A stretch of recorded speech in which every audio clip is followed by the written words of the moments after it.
ברוריה! ברוריה! נו, מה קורה איתה הזאתי? טוב, נשאיר לה וזהו. שיהיה לה חלון!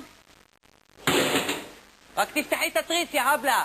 גבר, הרווחתי 100 שקל בלוטו. וואלה, איך? לא שלחתי. תגיד, איפה יובל? מה, יובל השקרן צריך לבוא? למה שקרן? וואלה, הבן אדם הזה לא מפסיק שקר. תראה, כל פעם שהוא משקר, הוא יורק, שים לב. מה העניינים? מה איפה אתה? מחכים לך כבר 5 שעות. הייתי תגוע בפקק, באיילון. הרגע היינו באיילון, לא היה שם שום דבר. מה קרה לך? הייתה תאונת דרכים ונפצעו אנשים ואמבולנסים. טוב, לא חשוב. תגידו, קיבלתם את התוצאות של הפסיכומטרי? בטח, שיחקתי אותה. וואלה, כמה קיבלת? 98. די. מה זה מתאים? לחוג תפירה.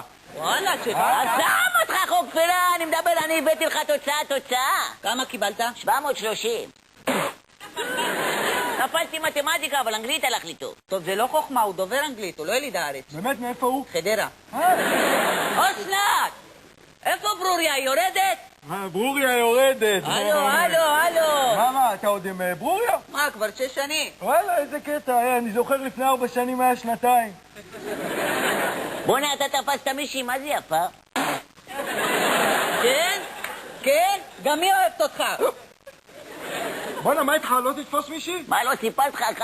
אחת משנקין, לקחה אותי אליה הביתה, עשתה לי ארוחת ערב כל הלילה, אני והיא, חבל לך על הזמן.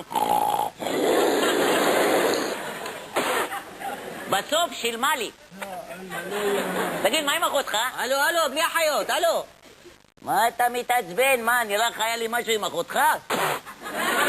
בוא'נה, תיזהר. חוץ מזה, מה, אתה יצאת עם אחותו? זה לא אותו דבר, אל תשווה, אני את אחותו אהבתי.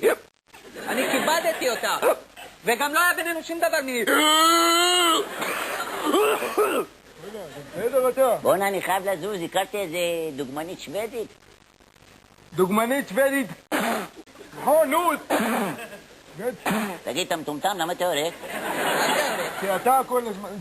טוב, אני הולך לבית, תטפל בעצמך, לא... איך אני שונא אותו, השקרן הזה, תגיד, אתה כשיצאת עם אחותי לא היה ביניכם שום דבר מיני. מה פתאום, נראה לך?